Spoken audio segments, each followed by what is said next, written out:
आओ बच्चे, आज हम लोग इनवर्स मैट्रिक्स के बारे में पढ़ेंगे। पिछले क्लास में लोग एडजॉइंट के बारे में पढ़े थे। एडजॉइंट का ही यूज इनवर्स में होता है। एडजॉइंट थोड़ा लंबा था, आज हम लोग इनवर्स पढ़ेंगे थोड़ा उससे भी लंबा, लेकिन बहुत आसान है। जैसे एडजॉइंट आसान था वैसे ही इनवर्स आसान है। तो आओ हम लोग पढ़ते हैं आज इनवर्स मैट्रिक्स। बहुत इंपॉर्टेंट मैट्रिक्स है इनवर्स मैट्रिक्स। इनवर्स मैट्रिक्स, सबसे पहले बात करें कि इनवर्स मैट्रिक्स कहते किसको है। देखो, A is non singular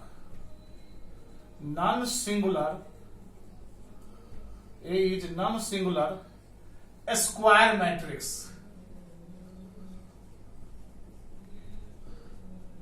then inverse of A is possible. Inverse of A is possible, and A inverse is equal to adjoint A by determinant value of A। यही हमारा डिफिनीशन है inverse matrix का। ध्यान से सुनो, inverse matrix लिखे हैं A is non singular square matrix. Inverse सभी मैट्रिक्स का नहीं निकलता है, नॉन सिंगुलर होना चाहिए। नॉन सिंगुलर को समझ चुके हो कि ऐसा स्क्वायर मैट्रिक्स जिसका डिटर्मिनेंट वैल्यू निकाले तो जीरो नहीं हो, यानी डिटर्मिनेंट वैल्यू उसका जीरो के बराबर नहीं होना चाहिए। उसी को बोलते हैं नॉन सिंगुलर, जो पिछले क्लास में हम लोग बात कर चुके हैं। नॉन सिंगुलर स्क्वायर मैट्रिक्स, तभी उसका इनवर्स संभव है। इनवर्स सब मैट्रिक्स का नहीं निकलता है। इतना समझ लो कि इनवर्स स्क्वायर मैट्रिक्स में भी सब स्क्वायर का नहीं निकलता है। ऐसा स्क्वायर मैट्रिक्स जिसका डिटर्मिनेंट वैल्यू जीरो के बराबर नहीं हो। अगर डिटर्मिनेंट वैल्यू जीरो के बराबर हो गया तो उसका इनवर्स नहीं निकलेगा। नॉन सिंगुलर क्या लिख चुके हैं कि नॉन सिंगुलर होना चाहिए। नॉन सिंगुलर का मतलब क्या होता है कि उसका डिटर्मिनेंट वैल्यू निकाले तो वो जीरो नहीं आवे, जीरो के अलावे कुछ आवे, तभी उसका इनवर्स निकलेगा। और इनवर्स होता कितना आसान, वही लिखे हैं कि A is non singular square matrix. A अगर नॉन सिंगुलर स्क्वायर मैट्रिक्स है then inverse of A is possible, तभी ए का इनवर्स संभव है। और एंड ए इनवर्स होता कि इनवर्स को डिनोट करने का तरीका है, ए इनवर्स से लिखते हैं A-1 की तरह।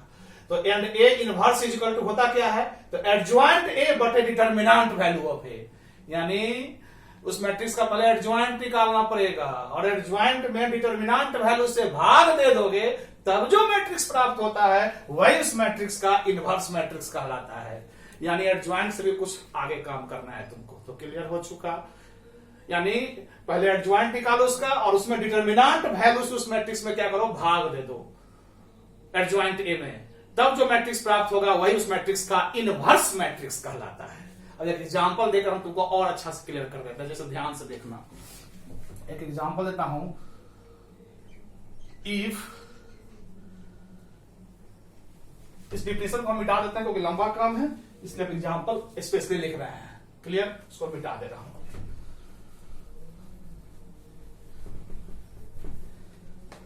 एक एग्जांपल ले रहे हैं। If A is equal to 133, ध्यान से देखना, ए इज इक्वल टू 133, 143 और 134, एक 3x3 ऑर्डर का स्क्वायर मैट्रिक्स हम लिए हैं। देन फाइंड ए इनवर्स, यही क्वेश्चन कह रहा है। क्लियर है, कह रहा ए इज इक्वल टू 133, 143 और 134, देन फाइंड ए इनवर्स। तो ए इनवर्स निकालिए। तो आइए हम लोग इनवर्स मैट्रिक्स निकालने से सबसे पहले, यही हमारा हिसाब है, सबसे पहले सॉल्यूशन यहां हम लिख देते हैं कुछ समझने में आवे। अच्छा, तो यहां सबसे पहले हम लोग इसका डिटर्मिनेंट वैल्यू निकाल के चेक कर ला। ऐसा नहीं कि एडजॉइंट निकाले, पता चला कि डिटर्मिनेंट वैल्यू जीरो आ गया तो सारा काम किया दिया बेकार। इसलिए इनवर्स निकालने वाला मैट्रिक्स में सबसे पहले हम उसका डिटर्मिनेंट वैल्यू निकाल कर देख ले कि इनवर्स निकालने का लायक है कि नालायक है। क्लियर है, तो आइए इसका सबसे डिटर्मिनेंट वैल्यू निकाल हम देखते हैं। डिटर्मिनेंट ऑफ ए सबसे पहले निकालो। तो आओ 133, 143 और 134, इसको डिटर्मिनेंट वैल्यू निकालना है। आइए डायरेक्ट काम कर देते हैं। फर्स्ट रो से ही हम काम कर रहे हैं। तो वन से बनना रो और कॉलम भाग गया, तो 4 चौका 16 और -9 हो गया, 3 तिया 9, फिर -3, फिर 3 से बनने वाले रो और कॉलम ढक देंगे, 4 इकाई 4 और 3 इकाई 3, तो 4 -3, फिर +3 ले लिए, 3 से बनने वाले रो और कॉलम को ढक देंगे, तो 3 इकाई 3 और -4 इकाई 4, 4 × 1 तो 4 हो गया। क्लियर है? इस प्रकार से हमको मिल गया क्या चीज, 16 में से 9 गया तो 7, 4 में से 3 गया तो 1, तो सीधे -3 हो जाएगा, और 3 में से 4 गया तो -1 और 3 तो हो गया -3। क्लियर है? इस प्रकार से हो गया 3 3 6, तो 7 में से 6 गया तो 1 हो गया। क्लियर है? तो 1 हमारा इसका डिटर्मिनेंट पर निकला, यानी यह 0 के बराबर नहीं है। क्लियर हो चुका होगा। अब जब 0 के बराबर नहीं है तब हम लोग अब क्या करेंगे, अब इसका एडज्वाइंट यानी इनवर्स इसका निकलेगा, इनवर्स इसका संभव है। अगर ये 0 आ जाता, अगर मान लो यहाँ 0 अगर आ गया रहता, यहाँ देता है इनवर्स डज नॉट एग्जिस्ट, चाहे inverse is not possible, inverse संभव नहीं, और यहीं पर हिसाब खत्म हो जाता। लेकिन डिटरमिनेंट बोलो हमको 1 आ गया, इसका मतलब 0 बराबर नहीं आया तो इसका इनवर्स निकलेगा, नॉन सिंगुलर मैट्रिक्स हो गया, इसका इनवर्स निकलेगा। तो आप एडज्वाइंट का काम करो, जैसे एडज्वाइंट हम लोग पिछले क्लास में पढ़े थे, तो वही काम करते हैं। पहले हम रो वाइज निकालते हैं कोफैक्टर फ्रॉम फर्स्ट रो, पहला रो से कोफैक्टर ऑफ 1, तो 1 से बनने वाला रो और कॉलम ढक जाएगा, तो गया 4 3 और 3 4। क्लियर हो रहा है? और रो और कॉलम ढक गया तो 4 3 और 3 4, 16 में से 9 गया तो 7 हो गया। फिर को फैक्टर ऑफ 1 के बाद 3 है तो माइनस हो जाएगा, चिन्ह के साथ होता है प्लस माइनस, तो 3 से बनने वाला रो और कॉलम ढक गया तो 1 3 1 4, 1 3 1 4, 1 3 1 4। इस प्रकार से 4 में से 3 गया तो 1 हो गया, और माइनस है तो -1 हो गया। क्लियर है? को फैक्टर ऑफ फिर 3, फिर यहाँ प्लस हो जाएगा, 3 से रो और कॉलम ढक जाएगा तो 1 4 1 3, 1 4 1 3, और इस प्रकार से 3 में से 4 गया तो -1। फर्स्ट वाला काम हो गया। From second row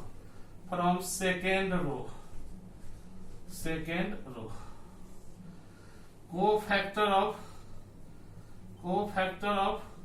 1, second row में हमारा 1 4 3 है, तो 1 तो प्लस का क्या होता है माइनस, प्लस माइनस में हम लोग साइन यूज कर रहे हैं। 1 से रो और कॉलम ढक गया तो 3 3 3 4, 3 3 3 4, 3 3 3 4 3 4, तो 3 चौका 12 9, 12 से 9 गया 3, फिर -3 हो गया। फिर को फैक्टर ऑफ 1 के बाद 4, फिर प्लस हो जाएगा, तो 4 से बना रो और कॉलम को ढक देंगे तो 1 3 1 4, 1 3 1 4, और इस प्रकार से 4 में से 3 गया तो 1 हो गया। फिर को फैक्टर ऑफ 4 के बाद 3 हो जाएगा, माइनस फिर हो जाएगा, फिर 3 से रो और कॉलम ढक देंगे तो 1 3 1 3, 1 3 1 3। इस प्रकार से 3 में से 3 गया तो 0, -0 0 हो गया। ठीक है? अब यहां पर हम काम कर रहे हैं फ्रॉम थर्ड रो। अब तीसरा रो का को फैक्टर निकाला है एलिमेंट सबका। फ्रॉम थर्ड रो को factor of 1, plus minus plus 1, तो 1 से बने रो और कॉलम ढक देंगे तो 3 3 4 3, 3 3 4 3। ठीक है? 3 3 4 3 इस प्रकार से हो जाएगा। 9 में से 12 -3, फिर को फैक्टर ऑफ 3, तो फिर क्या हो जाएगा माइनस हो जाएगा, प्लस माइनस प्लस माइनस, 3 से बने रो और कॉलम ढक देंगे तो 1 3 1 3, 1 3 और 1 3। इस प्रकार से 3 में से 3 गया तो 0 हो गया। फिर को फैक्टर ऑफ 4 लास्ट एलिमेंट है, 4 से बनने वाले रो और कॉलम ढक देंगे तो 1 3 1 4, 1 3 1 4, और इस प्रकार से 4 और -3 तो 1 हो जाएगा। क्लियर है? तो इस प्रकार से हम लोग सारे इनका कॉफर निकाला। अब एडज्वाइंट निकालते हैं। Then adjoint A is equal to transpose of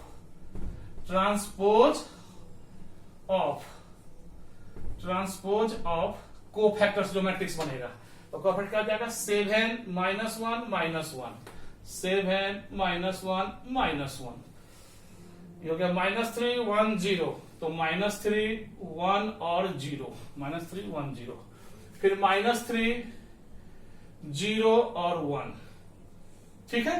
इस प्रकार से एडज्वाइंट ए हमारा हो गया, adjoint A is equal to, अब इसको हम लोग क्या करें, ट्रांसपोज कर दे, यानी सारे रो को कॉलम में चेंज कर दे। तो फर्स्ट रो हमारा क्या है 7 -1 -1, फर्स्ट रो को फर्स्ट कॉलम, सेकेंड रो को सेकेंड कॉलम, तो -3 1 और 0, और थर्ड रो को थर्ड कॉलम, तो -3 0 और 1। क्लियर है, ये हमारा एडज्वाइंट ए निकल गया। अब now A inverse is equal to, हम लोग क्या पढ़े हैं, एडज्वाइंट ए बटे determinant value of A, adjoint A बटे डिटर्मिनांट वैल्यू ऑफ ए, हम यहां लिखने जा रहे हैं इस प्रकार से, ध्यान से देखना, यहां लिख रहा हूं A inverse is equal to, A inverse is equal to adjoint A, adjoint A हमारा क्या निकला है, हमारा एडज्वाइंट ए निकला हुआ है 7 -3 -3, -1 1 और 0, और -1 0 और 1, और उसमें डिटर्मिनेंट वैल्यू हमारा क्या है 1 है, डिटर्मिनेंट वैल्यू ऑफ ए हम लोग शुरू में निकाले 1। तो सबसे पहले मैं एक बात कहना, ध्यान सुनना, डिटर्मिनेंट वैल्यू सबसे पहले हम लोग निकालेंगे, क्योंकि डिटर्मिनेंट वैल्यू और यहां 0 निकला रहता तो यहीं पर इनवर्स डज नॉट एग्जिस्ट लिख देते, इनवर्स इज नॉट पॉसिबल, ये सब करने की कोई जरूरत नहीं था। लेकिन अगर डिटर्मिनेंट वैल्यू 0 के बराबर नहीं निकला तो भी तो हमको फायदा ही हुआ, क्योंकि डिटर्मिनेंट वैल्यू ऑफ ए की जरूरत तो पड़ता ही है, इसलिए यहां 0 आवे तो भी ठीक है, ना आवे तो भी ठीक, 0 आवे तो यही हिसाब है, तो नहीं आया तो कोई निकाले हैं तो बेकार थोड़ी हो गया, इसका काम यहां पड़ता ही है। अब आओ इस प्रकार से ए इनवर्स बराबर हम लोग का निकलने जा रहा है, अब सब में 1 से भाग हो जाएगा, तो 1 से भाग हो गया, आंसर वही रह जाएगा, हो जाएगा 7 -3 -3, -1 1 और 0, फिर -1 0 और 1। इस प्रकार से यह जो मैट्रिक्स हमारा निकला 7 -3 -1 और 1 और 0 और -1 0 1, ठीक है। इस प्रकार से यह जो मैट्रिक्स निकला, यही इस मैट्रिक्स का इनवर्स मैट्रिक्स तैयार हो गया। क्लियर है, यहां डिटर्मिनेंट वैल्यू 1 था, अगर डिटर्मिनेंट वैल्यू मान लो अगर 5 रहता, क्या रहता 5, तो क्या हो जाता, अगर 5 रहता मान लो एक मिनट के लिए, तो 7/5 -3/5 -3/5 -1/5 1/5 0/5 तो 0 -1/5 0/5 1/5, जितना रहे सब के एलिमेंट में इससे भागा हो जाता है। यहाँ चूंकि 1 है तो 7/1 तो 7 ना होगा, इसलिए यही तुमको दिखाई पड़ा है। अगर यहाँ अगर 15 रहता तो 7/15 सब में 15 से क्या हो जाता, भागा हो जाता है। क्लियर है, तो इस प्रकार से तुम लोग इनवर्स समझ गया होगा हमको लगता है। फिर से एक बार मैं बोल दे रहा हूं कि जब भी इनवर्स मैट्रिक्स निकालना हो किसी का, स्क्वायर का निकलता है, वो भी नॉन सिंगुलर होना चाहिए। अब तुमको समझ में आ गया होगा कि डिटर्मिनेंट जब ये 0 आएगा तो नीचे 0 बन जाएगा, जब ये डेफिनेशन से भी क्लियर था, नीचे जब ये 0 आएगा तो अनडिफाइंड हो जाएगा, इसीलिए पहले कह दिया गया है कि नॉन सिंगुलर होना चाहिए, यानी इसका डिटर्मिनेंट वैल्यू 0 के बराबर नहीं होना चाहिए। इसलिए सबसे पहले स्क्वायर मैट्रिक्स अगर दिया रहेगा आपको इनवर्स का निकालने के लिए, तो सबसे पहले उसका डिटर्मिनेंट बना के उसको हल कर लेंगे। डिटर्मिनेंट अगर 0 आ गया तो वहीं पर कहानी खत्म है, inverse is not possible, inverse संभव नहीं है। अगर 0 नहीं आया, 0 के आगे कुछ आया तो इसका मतलब इनवर्स संभव है, तब उसके बाद लंबी कहानी की शुरुआत करेंगे। तब इस मैट्रिक्स का एडज्वाइंट निकालेंगे, एडज्वाइंट जानते ही हो, सारे एलिमेंट का कोफैक्टर निकलता है, और कोफैक्टर निकलने के बाद तब उस कोफैक्टर जो मैट्रिक्स तैयार होता है उसको ट्रांसपोज करना पड़ता है, यानी सारे रो को कॉलम में चेंज करते हुए उसका एडज्वाइंट होता है। और जब एडज्वाइंट पता हो जाता है तब जो फार्मूला हमने लिखा है कि ए इनवर्स बराबर एडज्वाइंट ए बटे determinant value of A, adjoint matrix बटे डिटर्मिनेंट वैल्यू ऑफ ए जितने निकलता है वो लिख देते हैं, और सारे एलिमेंट उससे भागा होता है। इस प्रकार से जो मैट्रिक्स तैयार होता है वही उस मैट्रिक्स का इनवर्स मैट्रिक्स तैयार होता है। तो तुम लोग को समझ में आ गया होगा इनवर्स मैट्रिक्स। वैसे एक एग्जांपल और हम देख के दिखा रहे हैं, ये तो 3/3 ऑर्डर में लिए थे, और एक तो 2/2 ऑर्डर में लेकर हम तुमको दिखा रहे हैं, और क्लियर हो जाएगा। क्लियर है, आइए जरा इसको हम मिटा रहे हैं, जरा ध्यान देना।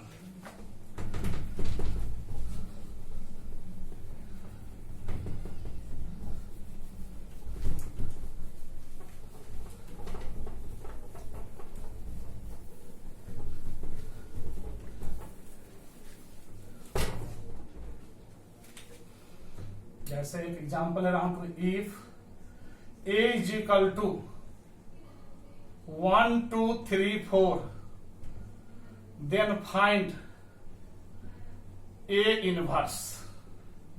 यही हमारा क्वेश्चन है। क्लियर है? हम 2x2 ऑर्डर लेकर दिखा रहे हैं। 3 ऑर्डर 3x3 और 2x2 ऑर्डर हम लोग को पढ़ना है इनवर्स, यही दो। तो आओ सबसे पहले हम लोग डिटर्मिनांट वैल्यू ऑफ ए निकाल ले, सबसे पहला काम। तो आइए डिटर्मिनांट ऑफ 1 2 3 4 इसको हल करेंगे।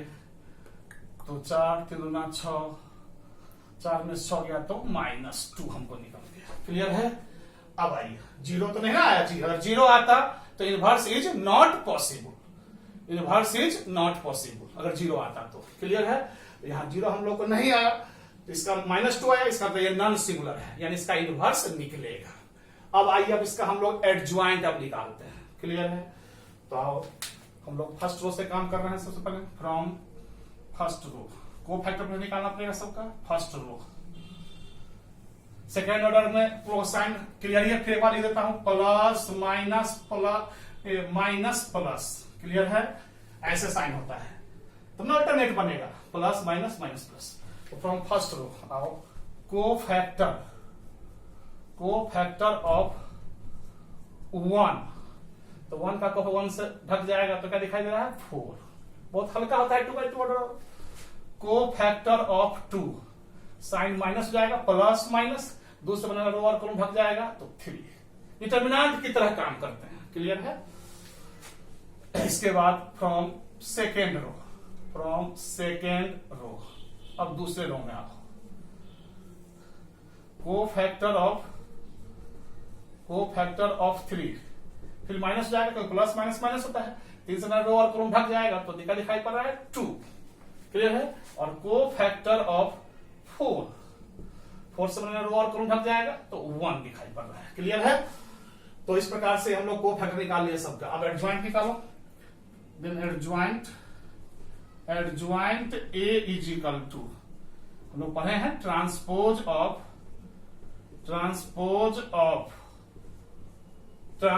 ऑफ कोफैक्टर्स जो मैट्रिक्स बने तो क्या हो गया? 4 -3 -2 और 1। क्लियर है? 4 -3 रो वाइज काम किए थे, 4 -3 और -2 और 1। इस प्रकार से एडज्वाइंट ए हमारा निकल गया। इसका ट्रांसपोज कर दो, यानी रो को कॉलम में चेंज कर दो। फर्स्ट रो है 4 -3 तो फर्स्ट कॉलम हो गया 4 -3।